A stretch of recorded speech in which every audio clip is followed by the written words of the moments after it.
La parole est à monsieur Daniel Fasquelle. Ma question s'adresse à monsieur le Premier ministre. Vous vous en souvenez, c'était le 6 décembre 2012.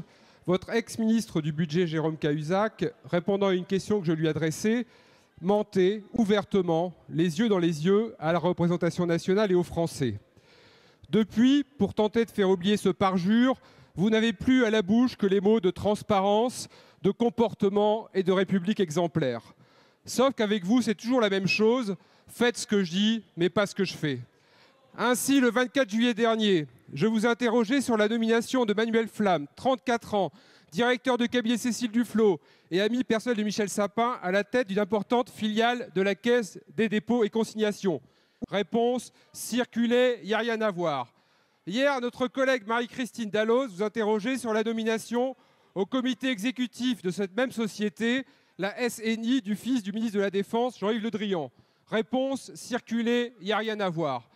L'opposition parlementaire est dans son rôle, même si cela vous dérange, lorsqu'elle vous interroge et contrôle ainsi l'action du gouvernement. Alors aujourd'hui, quelle sera votre réponse face à une autre nomination sur laquelle on peut légitimement s'interroger? Celle de la fille du ministre de l'Éducation nationale, Vincent Peillon, à un prestigieux poste d'attaché culturel à l'ambassade de France en Israël. Moi, président de la République, il y aura un code de déontologie pour les ministres, déclamé lyriquement François Hollande. Vous, ministre, vous avez signé ce code. Alors, monsieur le Premier ministre, monsieur Peillon, vous qui êtes si prompt à donner des leçons de morale républicaine, allez-vous, vous aussi, vous réfugier derrière les explications embarrassées de la porte-parole du gouvernement, ou aurez-vous, pour une fois, le courage de joindre la parole aux actes et de répondre cet après-midi, les yeux dans les yeux, à la représentation nationale? D'abord, sur le plan factuel.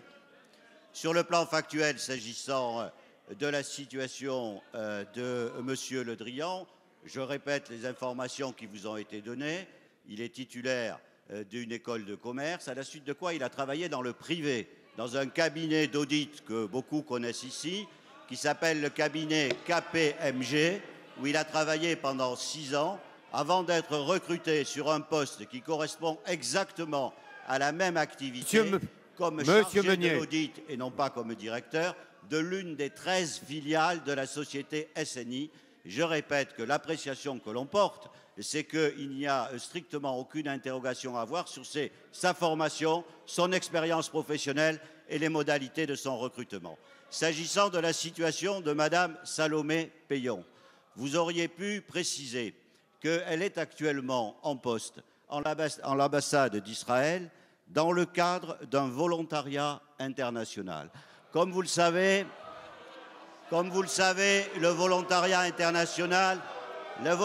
international concerne des jeunes juste de 18 à 25 ans, qu'elle a des masters et des diplômes nécessaires et que surtout, la politique de recrutement est entièrement transparente et que vous pouvez la consulter, comme tous les Français, sur le site du ministère des Affaires étrangères. Et je voudrais dire, pour terminer, Monsieur Fasquelle, que j'ai cherché où se trouvait l'origine de cette information. Eh bien, je tiens à le dire à la représentation nationale.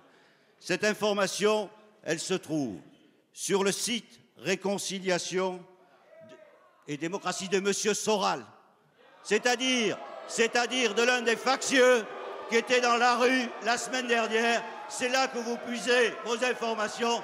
Assumez la responsabilité devant la représentation nationale.